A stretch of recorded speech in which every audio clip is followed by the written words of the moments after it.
Un grand nombre de chrétiens restent à l'état d'hommes charnels. Dieu ne se contente pas de nous appeler à croître et grandir. Il pourvoit aussi à nous entourer des conditions favorables à notre développement. Et cependant, il est triste de devoir reconnaître qu'un grand nombre de chrétiens restent toujours de petits enfants en Christ, comme les Corinthiens, tandis qu'ils devraient tendre à la perfection et parvenir à l'état d'homme fait de Corinthiens 13:11, Éphésiens 4:13. Dans bien des cas, ce sont les pasteurs et leur prédication incomplète qui sont dignes de blâme plus encore que le troupeau. En effet, on ne peut guère attendre de progrès tant que la prédication se borne à faire consister le salut en pardon, en paix et en espérance d'aller un jour au ciel, ou bien à prêcher la sainteté de la vie sans dire clairement que c'est Christ qui est notre sanctification et que la présence en nous du Saint-Esprit nous est indispensable pour vivre d'une vie sainte. Le mal vient alors soit d'ignorance, soit d'explications fautives sur ce que nous dit l'évangile de la puissance de Dieu qui sauve et sanctifie dès ici-bas.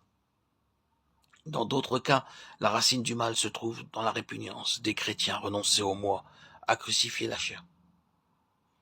À tous, Jésus adresse ces mots. Si quelqu'un veut venir après moi, qu'il renonce à lui-même.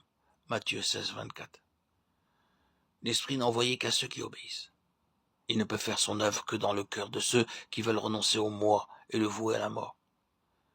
C'était par des péchés de jalousie et de dissension que les Corinthiens se montraient charnels.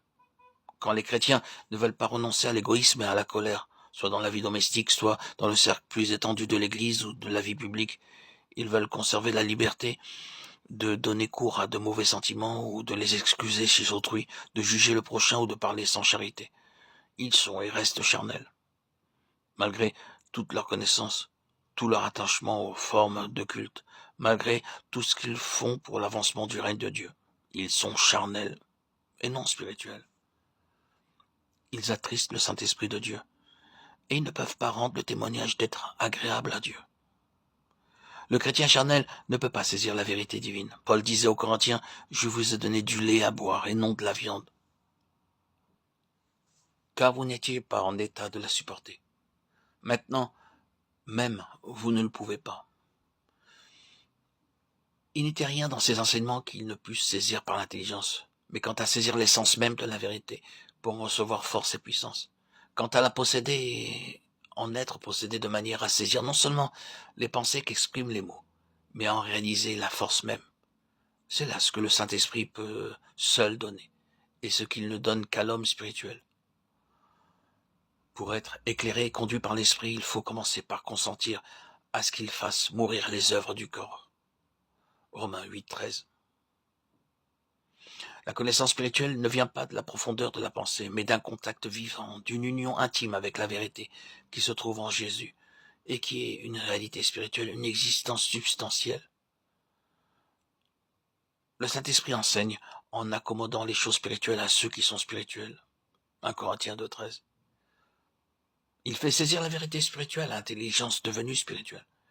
Ce n'est pas la force de l'intelligence, ce n'est pas même le sérieux désir de connaître la vérité qui prépare un homme à recevoir l'enseignement de l'Esprit.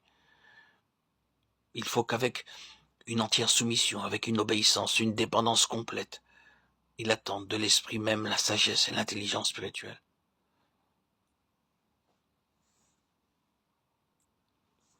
L'intelligence possède deux facultés, celle de vouloir et celle de connaître. Mais ce n'est que lorsque la première passe avant l'autre que celle-ci peut saisir ce que Dieu a dit.